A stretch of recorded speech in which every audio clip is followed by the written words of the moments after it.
Hoje eu tive uma informação que eu considero muito importante e não sei qual vai ser a sequência disso em relação aos nossos países vizinhos. A abertura da fronteira com o Paraguai, o que isso beneficia o Brasil, o que pode ser de bom para o Brasil e quais os outros países que nós podemos abrir na sequência para facilitar, é claro, porque nós temos o comércio feito por aviões e daí por diante, mas a logística com os nossos irmãos caminhoneiros ela é fundamental, a fronteira terrestre é fundamental.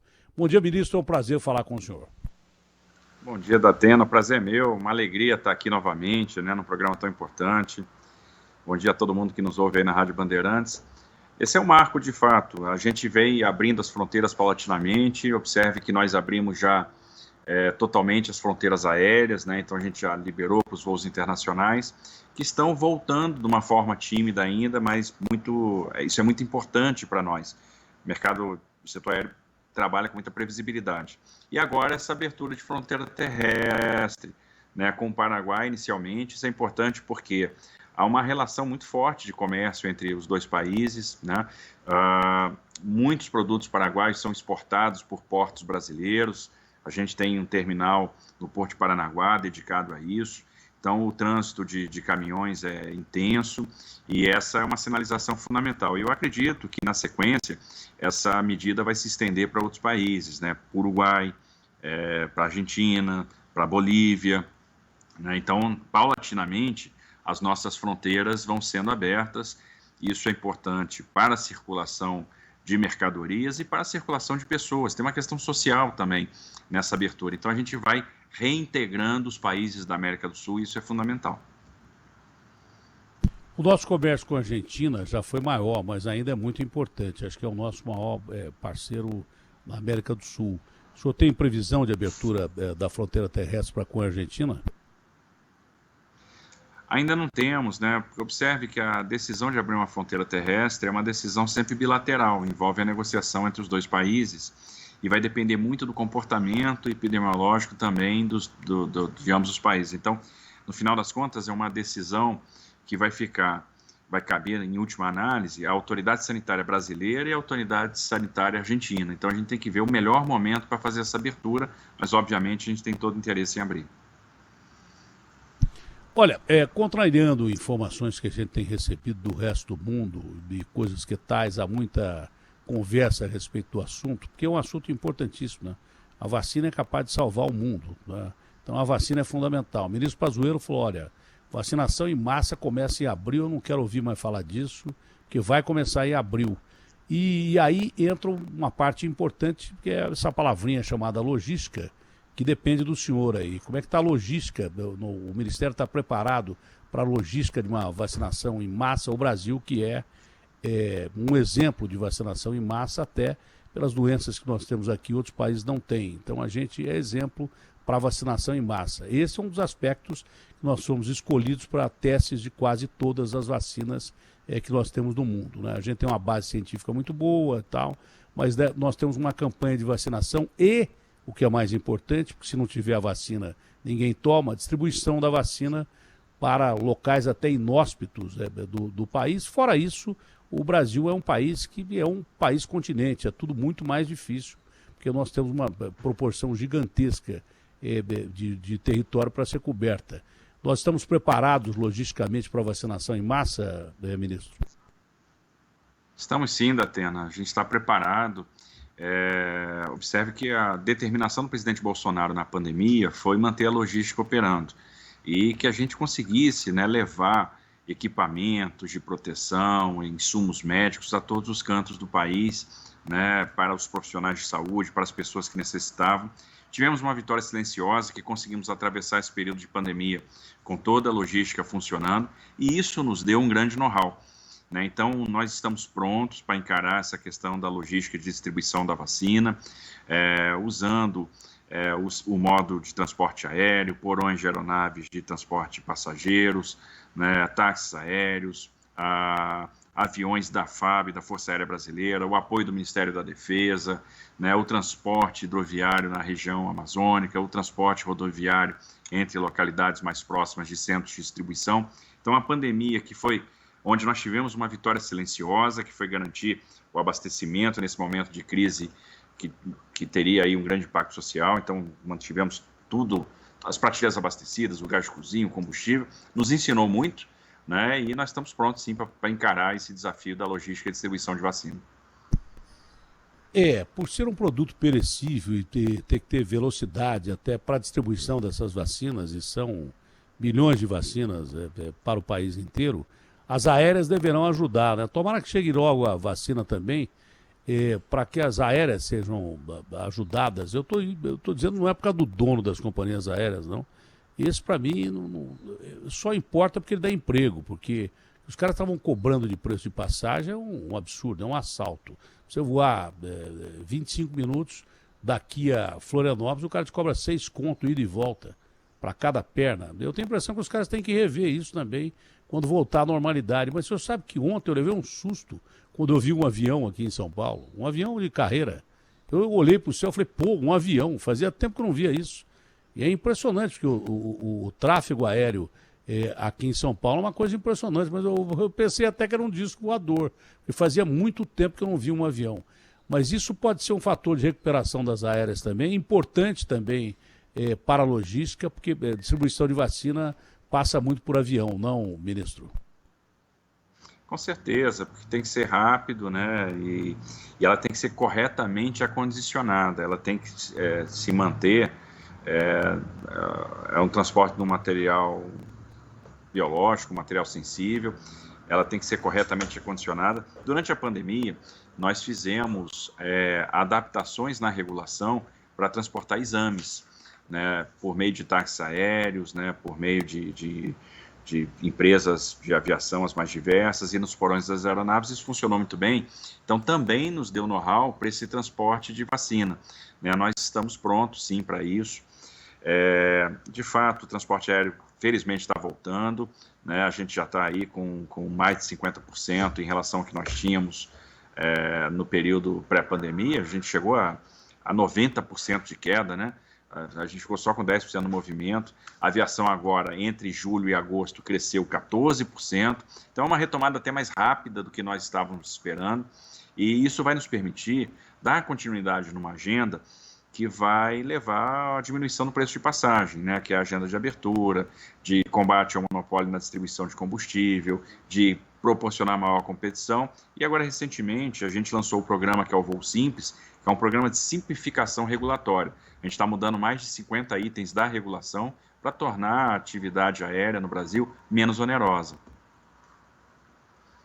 Eu sei que o senhor, o presidente da República, pensam muito dos nossos irmãos caminhoneiros. E tem que pensar mesmo, né? Tem que pensar porque são esses caras que levam as riquezas do Brasil, o alimento do Brasil, a rincões que a gente nem sabe onde é que esses caras estão. Então, qual é o WhatsApp? Repete 2 vezes, Ricardo, porque eu queria pelo menos umas 4 perguntas de caminhoneiros ao ministro. Pelo menos umas 4 perguntas. Então, o Guilherme vai separar. Qual é o WhatsApp? Repete 2 vezes, mas já repicado, o Ricardo. 11 999 048756. 11 999 048756.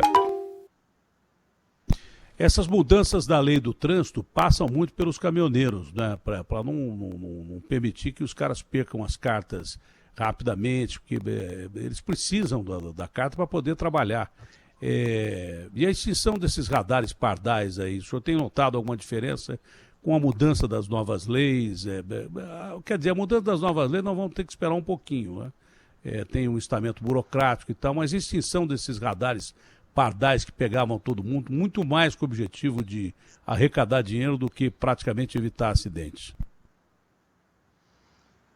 Poxa, bom você ter tocado nisso, Datena, que vai nos dar uma oportunidade de explicar essa questão dos radares, né? Observe que a gente soltou uma resolução do CONTRAN que vai passar a vigorar a partir de 1º de novembro para acabar com o radar escondido, com o radar pegadinha. O radar tem um objetivo apenas, salvar vidas.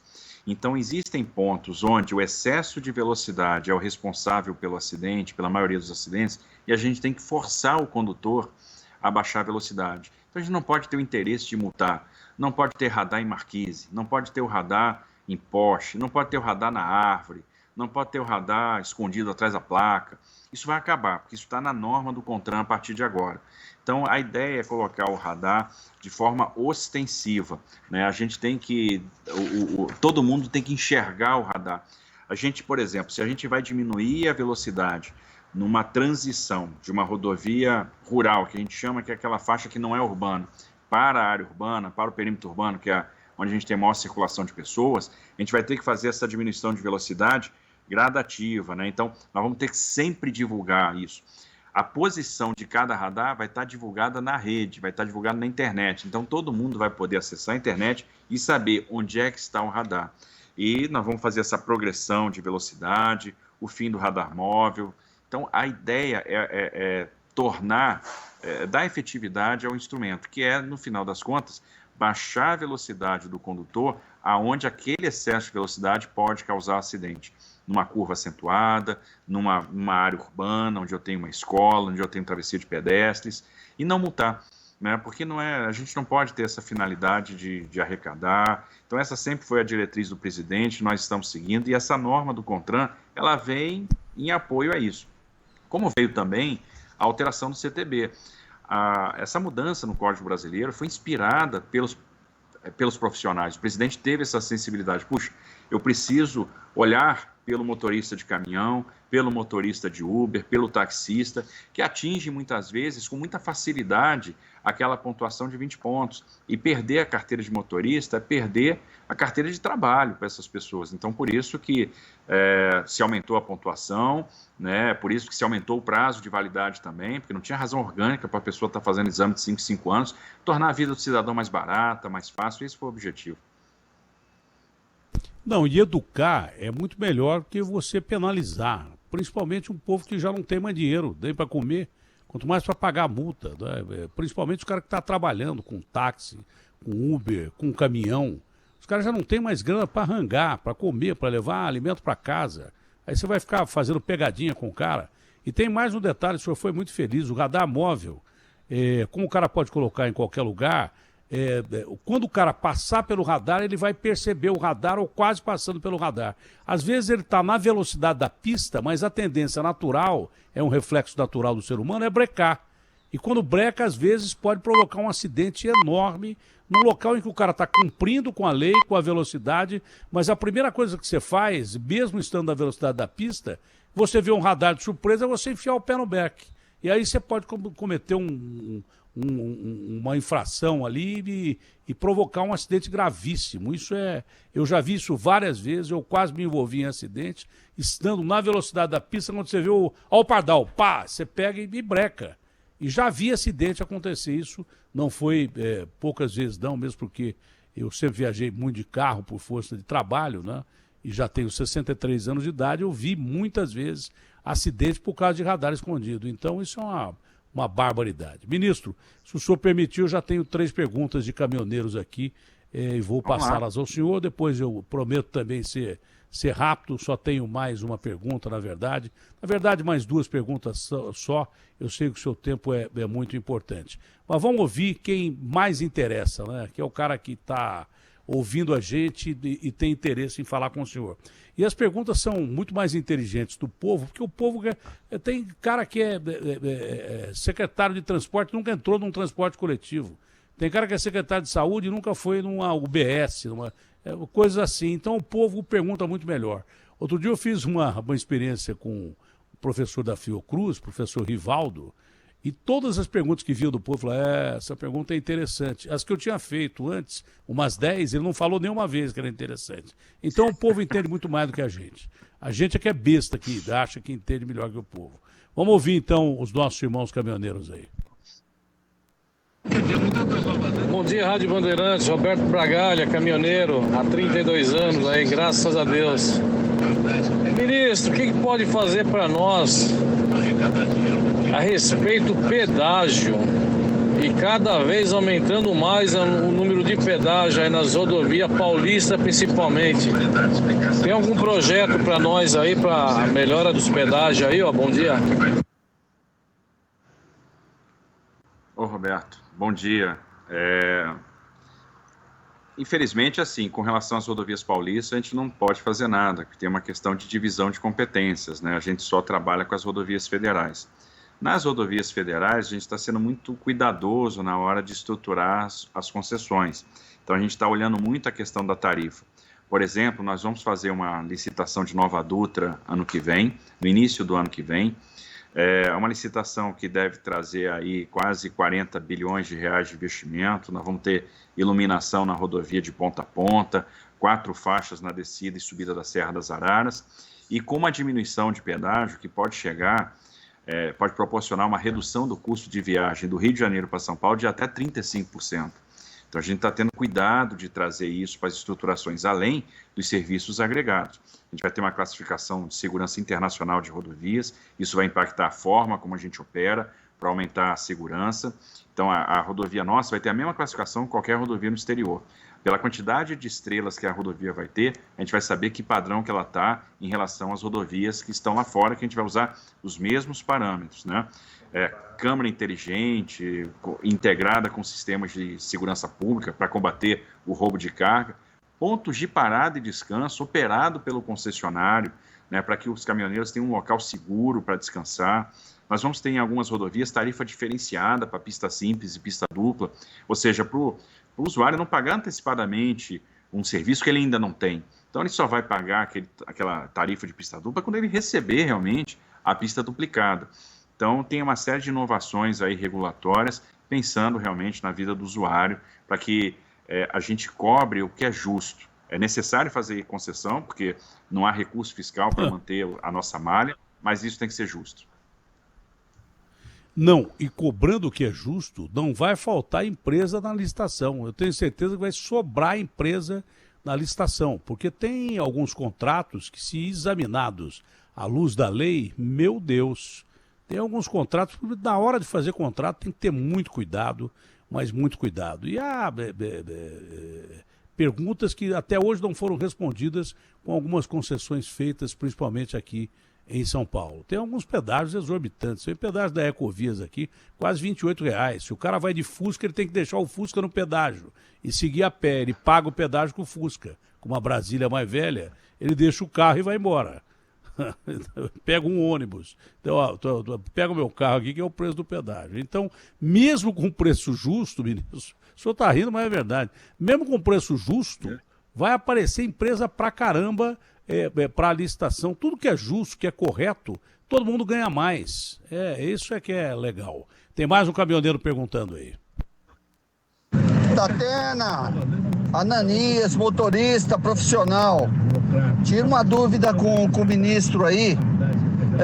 Eu tenho mais de 50, sou profissional. Eu tenho que renovar a carta de 5 em 5 anos? Muito obrigado. É isso aí, Ananias. Até onde a gente conseguiu avançar, né? A gente observa que o projeto que nós mandamos para o Congresso previa que a renovação ia ser de 10 em 10 até os 65 anos. E tinha uma lógica nisso, né? Hoje as pessoas chegam rígidas com 65 anos, elas estão inteiras, né, com 65 anos. Elas estão bem, né, hoje. A expectativa de vida aumentou. É a idade, por exemplo, da reforma da Previdência, os 65. Então tinha essa lógica.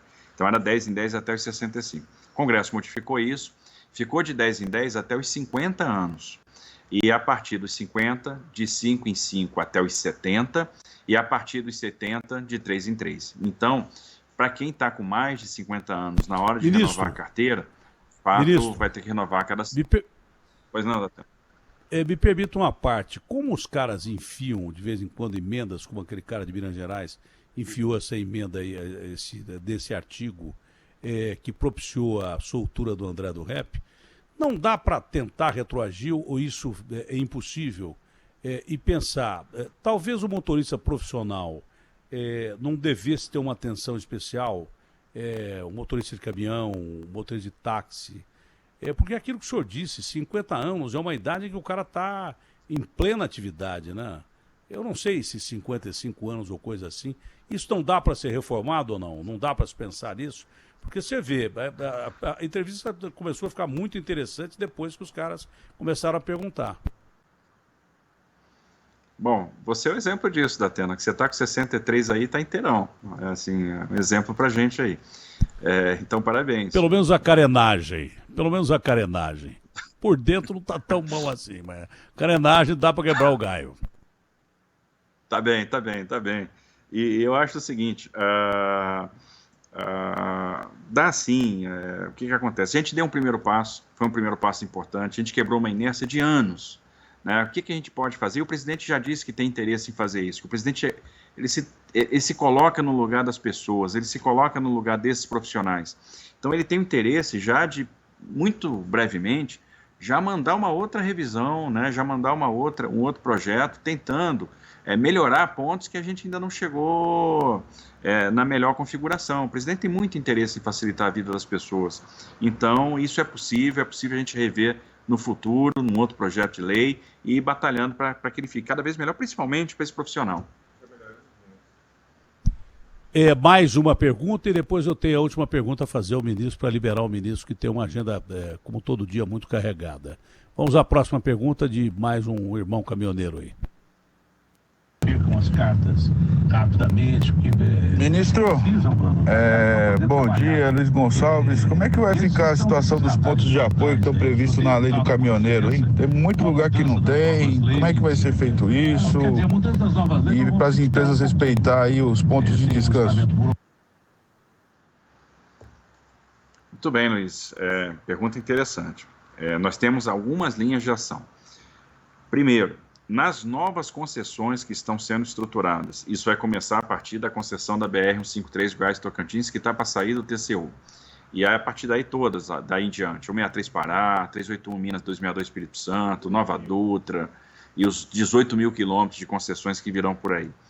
Já existe a obrigatoriedade no contrato de construção de pontos de parada, com estrutura de suporte para o caminhoneiro, local seguro, monitorado para descanso, onde ele possa fazer o seu repouso com segurança no próprio contrato. Então, a concessionária vai ser obrigada a construir essas instalações e operar essas instalações. Nos contratos que já existem, a gente pretende, a partir dessa experiência, colocar isso nos contratos também, né? Colocar isso como obrigação contratual, fazendo uma revisão desses contratos que já estão em curso. E nós estamos trabalhando também com a iniciativa privada. Nós fizemos uma rodada agora de credenciamentos de postos de parada. E o nosso objetivo é que a gente fomente a competição, que a gente tenha cada vez mais postos de parada e que eles comecem a competir em preço, em qualidade do serviço, para que eles possam atrair cada vez mais caminhoneiros e os caminhoneiros tenham o local seguro, abrigado, decente, digno, para fazer a refeição, para poder fazer uma manutenção, um conserto de pneu e principalmente descansar, poder descansar com segurança, sabendo que não vai ter um equipamento roubado, que não vai ser vítima de um assalto. Eu acho que o fundamental agora é dar segurança e dignidade para essas pessoas. Olha, e segurança e dignidade a eles é um dever que o governo tem para com esses caras que, eu repito, transportam as riquezas do Brasil, mas também é segurança para quem está trafegando nas estradas, que um caminhoneiro cansado ou tomando rebite, esse cara vai provocar acidente. Então é dignidade que ele merece, respeito que ele merece, mas também é uma questão de segurança. Eu vou abrir mão da minha pergunta e vou colocar mais um caminhoneiro, porque, como o professor Rivaldo, o senhor disse que as perguntas estão muito interessantes. Significa que as minhas não são tão interessantes assim. Vamos ouvir mais um caminhoneiro na sessão Pergunte ao Ministro. Você vê que oportunidade, né? Bacana, né? Que um caminhoneiro tem para perguntar diretamente ao ministro Tarcísio. Vamos ver, é a última pergunta, prometo que não vou fazer mais nada. Eu ia perguntar sobre privatização de aeroporto e Porto de Santos, mas não fica em segundo plano, eu quero ouvir o que o caminhoneiro quer perguntar. Bom dia, Datena. Quero saber quando essa lei vai entrar em vigor. Joaquim de Mauá, caminhoneiro. Obrigado. Bom, a lei aprovada, ela tem um período, né, de adaptação, então, que a gente chama de vacatio, né, vacatio legis, de 180 dias. Então, ela passa a vigorar daqui a 180 dias, isso vai dar em abril do ano que vem. Então, em abril do ano que vem, ela entra em vigor, dispositivos entram em vigor depois desse período de adaptação. Ministro, mais alguma colocação ou tá legal? Eu ia perguntar sobre a privatização de aeroportos, como é que anda essa ideia do governo, se está realmente para ser aprovado a privatização de aeroportos, se tem gente interessada em privatizar aeroportos para diminuir o custo do Estado, né? Porque nós vamos precisar arrumar as nossas contas públicas. O auxílio emergencial ajudou muita gente, mas deixou os nossos cofres vazios. Quanto menos coisa a gente tiver atrelada ao governo pagar, melhor é.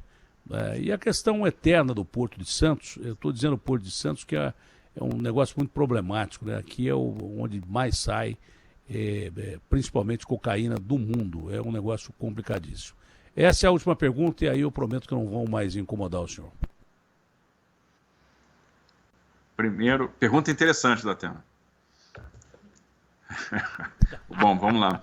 O senhor fez para salvar minha pátria aqui, eu agradeço, o senhor é uma pessoa muito gentil. O senhor fez para salvar minha pátria aqui, foi ótimo. Primeiro elogio à lataria, e depois essa daí já salvou a entrevista. Eu me considero realizado hoje, ministro. Mas vamos lá. Privatização dos aeroportos, né? As concessões dos aeroportos, elas estão em curso. Eu estou com um pacote de 22 aeroportos hoje no Tribunal de Contas da União, que está fazendo análise. Assim que o tribunal terminar a deliberação, a gente publica o edital e a gente deve ter leilão lá no final do primeiro trimestre do ano que vem. Para março, de repente abril do ano que vem, a gente vai ter esse leilão de 22 aeroportos. Vai ser bem sucedido? Eu tenho certeza que vai. Temos tido interesse, sim, apesar da crise do setor aéreo, os operadores estão enxergando o futuro. A gente fez uma abertura importante, que é permitir que os fundos de investimento também possam participar do leilão a partir de um acordo técnico, operacional, né, um acordo de suporte técnico com um operador aeroportuário. Então, a gente deve ter fundos de investimento participando desses leilões, trazendo, então, capital junto com um operador aeroportuário. Vai ter interesse. E aí a gente, no primeiro semestre do ano que vem, vende os primeiros 22. E já estudamos, né, já publicamos o edital para estudo dos outros 19 que vão ficar faltando, que é a 7ª rodada, aí entra Congonhas, entra Santos Dumont e o restante da carteira Infraero. De maneira que até o final de 22, a gente vai ter repassado para a iniciativa privada toda a rede Infraero. Com relação aos portos, a primeira consulta pública de desestatização portuária, né, de concessão portuária, está indo agora para o mercado em novembro, que vai ser da Companhia Docas do Espírito Santo. A gente resolveu pegar um porto importante, porém de menor porte do que o de Santos, para iniciar, para pegar a experiência, para aprender, para ver quais são os pontos regulatórios mais importantes, para ver como é que a gente endereça algumas questões que são caras para o setor portuário. Estamos fazendo essa primeira experiência, a gente deve leiloar esse porto no ano que vem. E estamos com o estudo de Santos em andamento. Então, a gente vem preparando o porto para a privatização. Então, aprovamos uma nova poligonal, aprovamos um novo plano de zoneamento. As outorgas dos leilões de arrendamento que nós temos feito estão ficando no caixa do porto para a resolução dos passivos, né? Isso tudo para preparar essa desestatização. Então, os estudos estão em andamento e 22 a gente também desestatiza Santos. Isso vai trazer governança, né, vai trazer um padrão de governança muito elevado, vai trazer investimento, vai trazer flexibilidade e vai fazer com que o Porto de Santos se consolide como o maior porto do Hemisfério Sul. Ministro, foi um prazer muito grande tê-lo aqui, principalmente respondendo as perguntas dos nossos irmãos caminhoneiros, foi muito legal. E o senhor está sempre convidado, o senhor é convidado de plantão, porque não só é uma conversa muito interessante, mas são notícias muito importantes para o país. Obrigado, saúde, bom dia, fica com Deus. Obrigado, Datena, pela oportunidade, estamos sempre à disposição. E obrigado por essa oportunidade de conversar com os caminhoneiros no dia de hoje, realmente conversa muito importante, eles têm uma sabedoria única de quem está na pista. Obrigado por ter aberto essa porta aí para a gente hoje. Fica com Deus, Datena.